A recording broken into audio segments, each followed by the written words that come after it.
नमस्कार दोस्तों। अच्छा फिर कभी का 25वां भाग।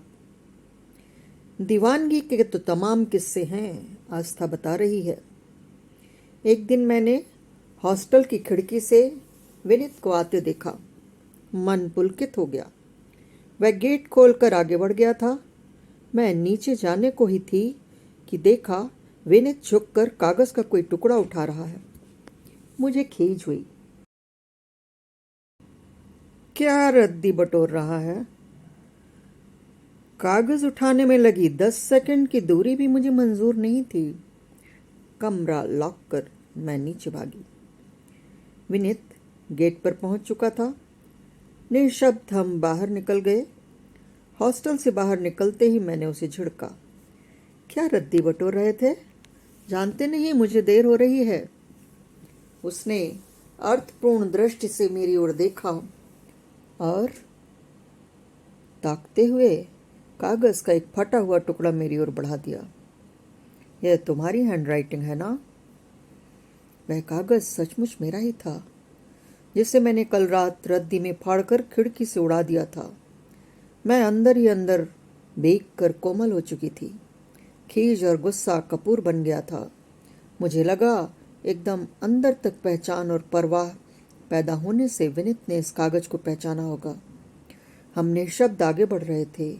आसपास आते जाते लोगों की उपस्थिति और दिन की रोशनी ने मुझे उसका हाथ पकड़ने से रोक लिया था, वरना मैं उससे लिपट जाना चाहती थी। शायद यही हाल विनीत का था, लेकिन वह मंद मंद मुस्कुरा रहा था। विनीत और मैं इस तरह आपस में रचने बसने लगे थे कि मुझे तो यह भी भूलने लगा था कि मैं यूनिवर्सिटी आए 10 महीने खत्म हो चुके हैं। सभी प्रोफेसर्स और रीडर्स ने अपने अपने पेपर्स के इम्पॉर्टेंट और अनइम्पॉर्टेंट चैप्टर्स को अंडरलाइन करना शुरू कर दिया था। फर्स्ट सेमेस्टर में मेरे मार्क्स ठीक ही आए थे। सेकंड सेमेस्टर सिर पर था और मैं पढ़ाई में जीरो पेंडुलम के दाएं बाएं झूल रही थी।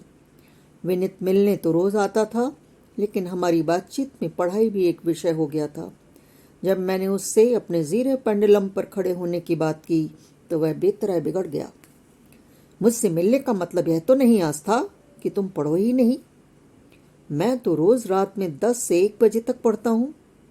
यह समय तो तुम्हारे पास भी है, और यदि रात में ना पढ़ो तो तुम सुबह पढ़ सकती हो। रात में जल्दी सो जाओ। पढ़ाई का एक समय तो चुनना ही होगा। देखो आस्था, हम यहाँ पढ़ने ही आए हैं, बाकी सब सेकेंडरी है। हंसी मजाक, खेल कूद, गाना बजाना, सब पढ़ाई की गहनता में डुबो दो। समय बीत रहा है, पढ़ाई नहीं हो रही है तो घबराहट बढ़ेगी।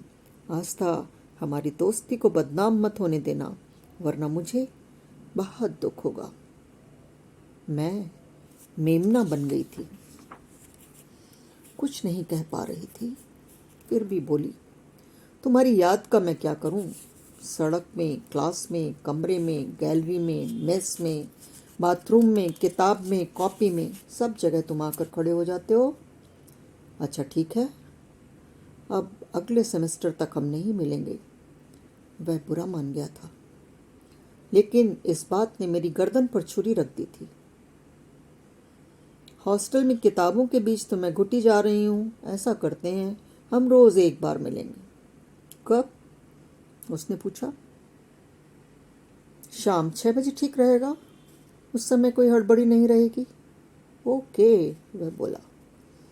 मगर तुम्हारी याद को आने से मैं कैसे रोकूंगी विनीत? असली समस्या तो वही है। मगर मैंने कुछ कहा नहीं, मन ही मन सोचती जा रही थी। फिर बुरा मान जाएगा तो? मन तो बावरा होता है। ज्यादा से ज्यादा समय उसके साथ मैं अभी भी बिताना चाह रही थी। पढ़ाई तो होती रहती है। कुछ ऐसा ही विचार मन में आ रहा था। सुनो, ऐसा करो ना, शाम की बजाय और थोड़ा जल्दी आ जाओ। हम लोग 3 या 4 बजे मिलते हैं। मैं थोड़ा समय बढ़ाना चाह रही थी। अरे पगली, मैं खुद कब सोऊंगा? 3 बजे उठ जाने की मुझे रोज जल्दी हो जाएगी। दिन में सोऊंगा नहीं तो रात में पढ़ूंगा कैसे? ना अच्छे से पढ़ूंगा और न सोऊंगा। तुम्हें सिर्फ अपने सोने की पड़ी है। मेरी पढ़ाई चौपट करके अपना सोना दिखलाई दे रहा है। मैं थोड़ी खफा थी। मैंने तुम्हारी पढ़ाई चौपट कर दी है, विनीत बोला।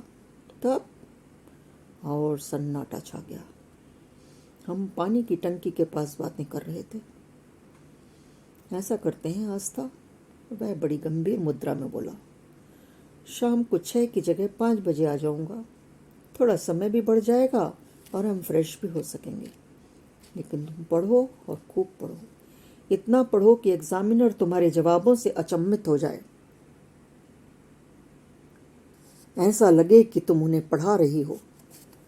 तुम यह कर सकती हो और यह करके तुम्हें दिखाना है। मेरा तुम्हें चैलेंज है, ठीक है? You have enough potential baby. तुम बहुत कुछ कर सकती हो। निःशब्द उसने मुझे भींचा, छोड़ा और चल दिया। मैंने भी अपनी राह पकड़ ली थी। इसके बाद मैंने बॉयज़ हॉस्टल बहुत फ़ोन लगाया, रोज़ उसका इंतज़ार किया, लेकिन वह नहीं आया। मजबूरी में मैं किताब लेकर बैठती, घंटों बैठी रहती, लेकिन अंदर कुछ न जाता। क्या करूं? आगे का किस्सा अगले वीडियो में। नमस्कार दोस्तों।